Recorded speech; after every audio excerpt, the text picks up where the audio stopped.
Gentleman from Georgia is recognized for 1 hour. Mr. Speaker, for the purpose of debate only, I yield the customary 30 minutes to the gentlelady from New Mexico, Ms. Ledger Fernandez, pending which I yield myself such time as I may consume. During consideration of this resolution, all time yielded is for the purposes of debate only. Mr. Speaker, I ask unanimous consent that all members have 5 legislative days to revise and extend their remarks. Objection, so ordered. Mr. Speaker, last night the Rules Committee met and reported a rule, House Resolution 936, providing for consideration of 6 measures. Senate 1071, the National Defense Authorization Act for fiscal year 2026 under a closed rule. The rule provides 1 hour of debate equally divided and controlled by the chair and ranking member of the Committee on Armed Services or their respective designees and provides 1 motion to recommit. H.R. 3898, the Permit Act, under a structured rule. The rule provides 1 hour of debate equally divided and controlled by the chair and ranking member of the Committee on Transportation and Infrastructure or their respective designees, provides 1 motion to recommit, and makes 8 amendments in order. H.R. 3628, the State Planning for Reliability and Affordability Act, under a structured rule. The rule provides 1 hour of debate equally divided and controlled by the chair and ranking member of the Committee on Energy and Commerce or their respective designees, provides 1 motion to recommit, and makes 1 amendment in order. H.R. 3638, the Electric Supply Chain Act, under a structured rule. The rule provides 1 hour of debate equally divided and controlled by the chair and ranking member of the Committee on Energy and Commerce or their respective designees, provides 1 motion to recommit, and makes 5 amendments in order. H.R. 3668, the Improving Interagency Coordination for Pipeline Reviews Act, under a closed rule. The rule provides 1 hour of debate equally divided and controlled by the chair and ranking member of the Committee on Energy and Commerce or their respective designees and provides 1 motion to recommit. H.R. 3383, the Invest Act, under a structured rule. The rule provides for 1 hour of debate equally divided and controlled by the chair and ranking member of the Committee on Financial Services or their respective designees, provides 1 motion to recommit, and makes 5 amendments in order. Mr. Speaker, we are here today to debate a rule on 6 pieces of legislation. First, Senate 1071, the National Defense Authorization Act for fiscal year 2026. Mr. Speaker, under the leadership of Chairman Mike Rogers and Ranking Member Adam Smith, one of the top priorities of the fiscal year 26 NDAA was to reform the defense acquisition system and equip our armed services with the technology they need to deter national security threats. As anyone who follows this process knows, it can take more than a decade before new capabilities are finally deployed. Yet by then, the threat has changed, the technology is outdated, and the program is over budget.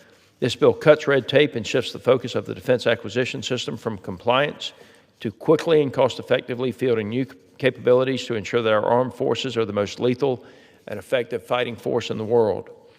Implementing the Peace Through Strength agenda, the fiscal year 26 NDAA codifies all or parts of 15 executive orders and 30 legislative proposals from President Trump, fully funds top defense priorities, revitalizes the defense industrial base, and grows manufacturing jobs in America, all while pressing our NATO allies to pay more for their own defense.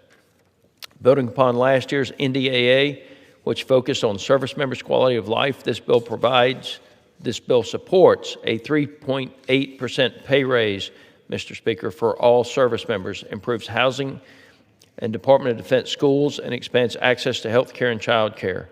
To defer our adversaries, the fiscal year 26 NDAA focuses on countering threats from China, bolsters Taiwan's defense, and supports Indo-Pacific allies and partners. Additionally, this bill continues to focus on countering threats to our national security from Russia, North Korea, Iran, and other foreign terrorist organizations. To counter emerging threats, the bill focuses on rapidly deploying new, innovative technologies to our warfighters while strengthening nuclear deterrence and missile defense. To further secure our border and fight drug trafficking, the fiscal year 26 NDAA fully funds the establishment and enforcement of national defense areas along the southwest border of the United States of America, authorizes the Department of Defense to provide additional support to Customs and Border Protection, and authorizes over $1 billion to combat drug trafficking. Finally, the fiscal year 2026 NDAA reforms programs and saves taxpayer dollars. It saves over $20 billion from DOGE cuts and Department of Defense workforce reforms, improves congressional oversight of Department of Defense audit results, and overhauls military construction to reduce costs and expedite project delivery. I'd like to thank my colleagues and all of the staff for their work that went into the fiscal year 26 NDAA, which should pass with overwhelming bipartisan support. Second, Mr. Speaker, we have H.R. 3898, the Permit Act. This bill contains targeted common sense reforms to the permitting process under the Clean Water Act, restoring the balance between the need to ensure both water quality and economic growth. Simply stated, this bill will cut red tape, reduce costly project delays and frivolous litigation, and provide greater regulatory certainty for our nation's infrastructure builders, energy producers, farmers, home builders, water utilities, and small businesses. Third, Mr. Speaker, H.R. 3628, the State Planning and Reliability and Affordability Act. This bill amends the Public Utility Regulatory Policies Act of 1978 to require state utility regulators to consider sufficient and reliable generation when considering electric utilities' integrated resources plans.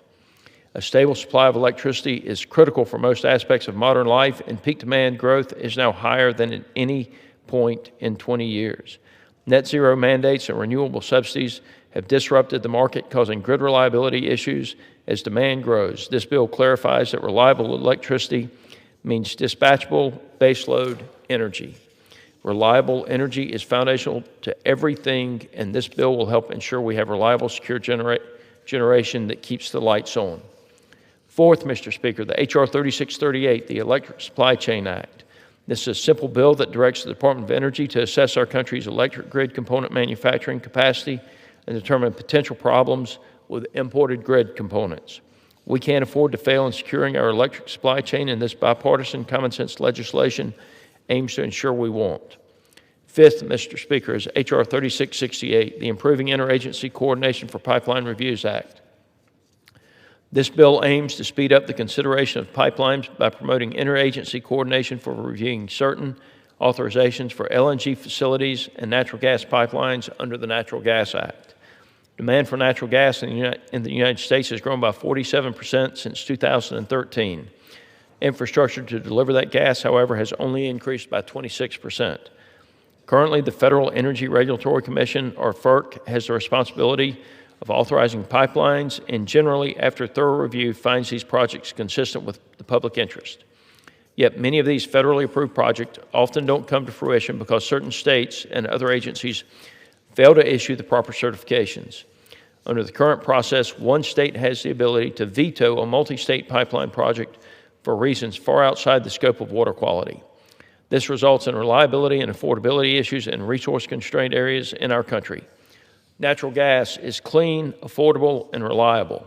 The United States also has an abundant supply, and this bill will ensure we have the pipelines needed to keep up with the continual increase demanding for electricity generation. Finally, Mr. Speaker, we have H.R. 3383, the INVEST Act. This is a bipartisan package containing 22 pieces of legislation that have all been reported favorably out of the House Committee on Financial Services. This legislation will strengthen public markets, produce more opportunities for investors, and expand access to capital for small businesses. Mr. Speaker, I look forward to consideration of these policies of legislation and urge passage of this rule. I reserve the balance of my time. Gentleman reserves. Gentlewoman from New Mexico is recognized.